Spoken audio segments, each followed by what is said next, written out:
I was riding the last train home when the subway stopped at a station that shouldn't exist. And I need you to understand that I've taken this same route every single night for the past 4 years. I know every stop, every announcement, every flicker of the fluorescent lights in each station.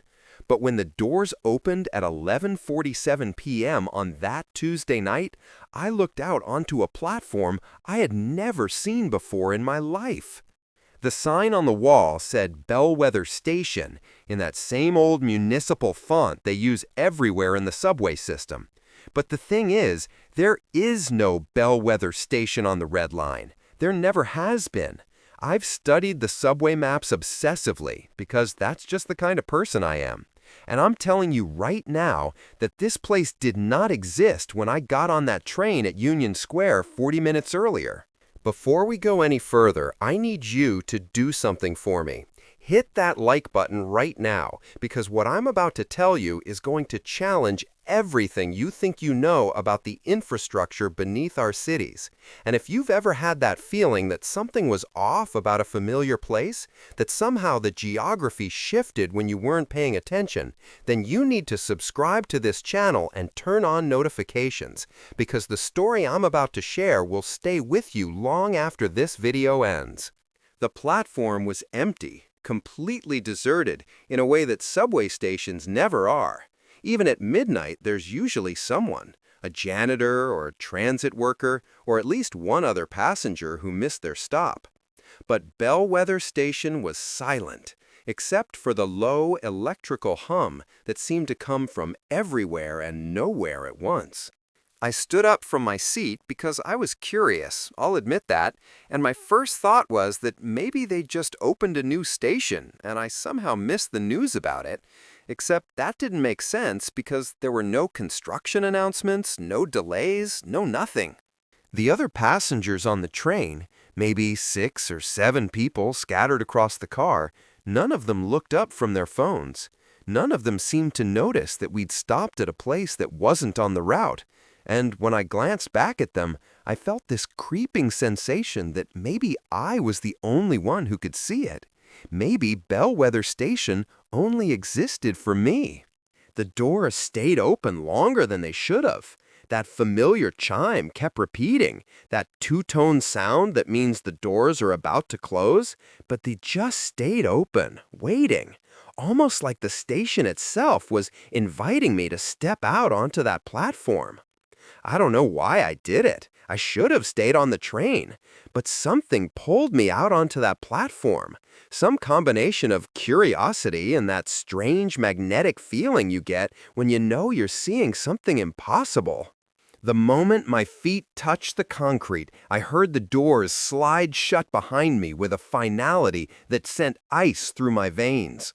And when I spun around, the train was already pulling away. And I could see through the windows that those same passengers were still staring at their phones, completely unaware that they'd left someone behind. The train disappeared into the tunnel within seconds, and then I was alone in Bellwether Station with nothing but that electrical hum and the smell of ozone and something else, something organic and wrong, like flowers that had been left to rot in stagnant water. The platform stretched out in both directions much farther than it should have. The perspective was wrong somehow. It looked like it went on for hundreds of feet, even though I knew that was impossible. And the ceiling was higher than any subway station I'd ever seen, disappearing up into shadows that the fluorescent lights couldn't quite reach. I walked toward what looked like the exit, following the signs that pointed toward the stairs, and with each step I became more and more certain that something was fundamentally wrong with this place. The tiles on the walls were the same tiles they use in every subway station in the city, that distinctive cream and brown pattern, but they were arranged in configurations that hurt to look at.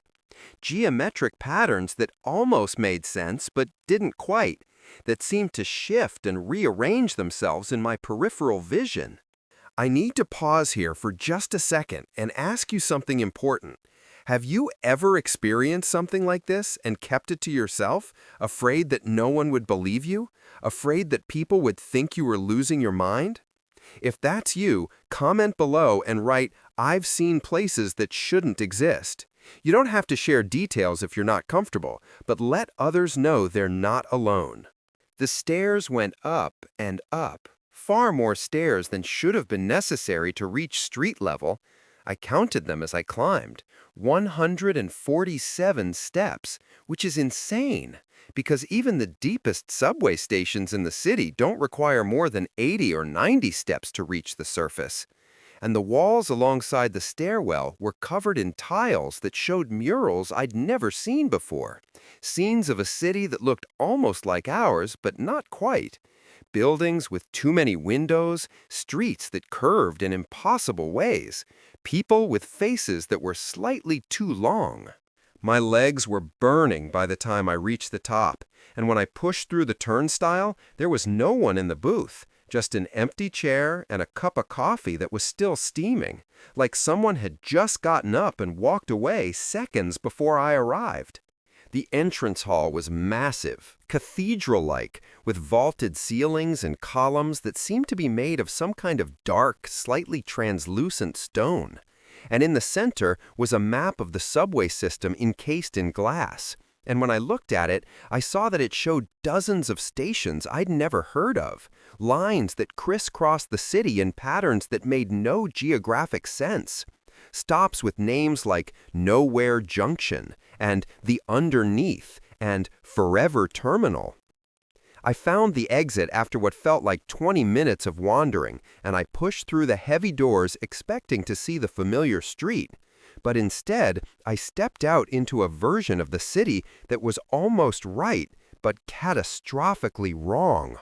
The buildings were the same buildings I'd seen 1,000 times, but they were arranged differently, the streets didn't run where they were supposed to run, and the sky was the wrong color, this deep purple gray, even though it was nearly midnight and it should have been black.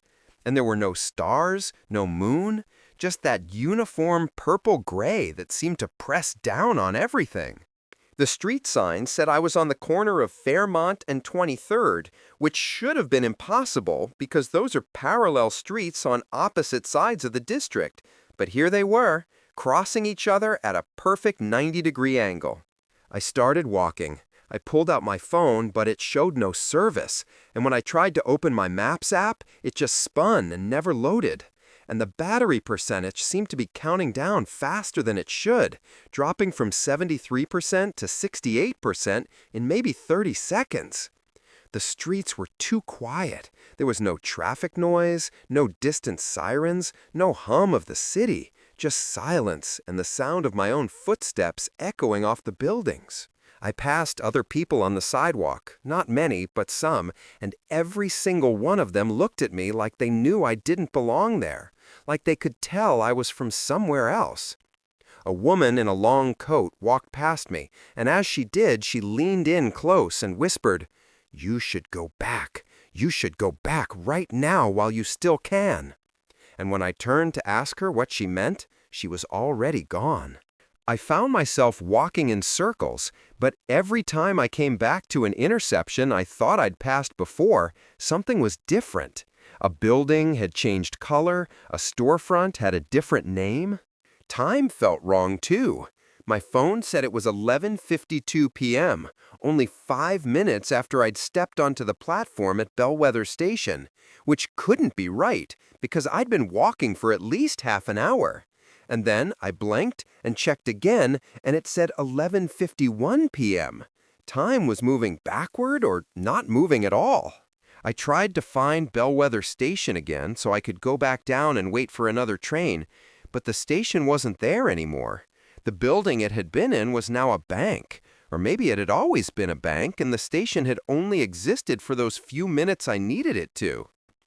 If this story is affecting you, if you're feeling that crawling sensation at the back of your neck, then you need to subscribe to this channel right now, because what I'm about to tell you gets so much worse.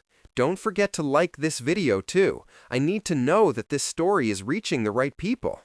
I did eventually find another subway entrance, something called Transfer Point West, and I went down the stairs and found a platform with a train waiting, doors open, and I got on without hesitation. I just wanted to go home. I sat down and closed my eyes as the train started moving, and eventually I heard the announcement. Next stop, Union Square, which was my stop, my actual real stop. And I felt this wave of relief so intense it almost made me cry. The doors opened, and it was the right platform, the real platform, with the familiar advertisements and the busker who's always there. And when I emerged onto the sidewalk, everything was where it was supposed to be. The sky was black with stars, the streets made sense again. Here's the thing that keeps me up at night. I've tried to find Bellwether Station again.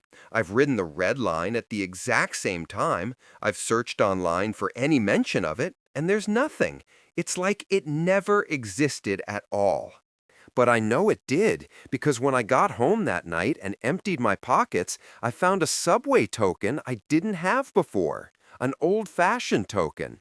And on one side, it says Bellwether Station, and on the other side, it says, you can always come back. I keep that token in a drawer, and sometimes I take it out and wonder what would happen if I went looking for that station again. The problem is, lately, I've been seeing things, little inconsistencies in the city. A street that used to run north to south, now running east to west. A building with a different colored door. A coffee shop I've never noticed before. And sometimes, late at night on the Red Line, I see other passengers who have that same look in their eyes, that look of someone seeing something no one else can see. 3 nights ago, the train stopped between stations in the darkness, and I felt it, that same magnetic pull, and I heard a platform announcement in a voice that sounded almost like my own, saying, "Now arriving at Bellwether Station." The doors didn't open, the train started moving again, but I know what I heard. I know that Bellwether Station is still out there, still waiting. So let me ask you, if you've made it this far, what would you do? Would you go back? Would you try to find Bellwether Station again? Or would you do everything in your power to forget you ever saw it? Comment below, tell me what you would do, because that decision is coming soon. I think Bellwether Station is reaching out for me again. Subscribe to this channel, hit that notification bell, because I'm going to document everything that happens next. And if I do step off the train at Bellwether Station one more time, I want there to be a record of it. I want someone to know where I went, even if I never make it back to tell you what I found there.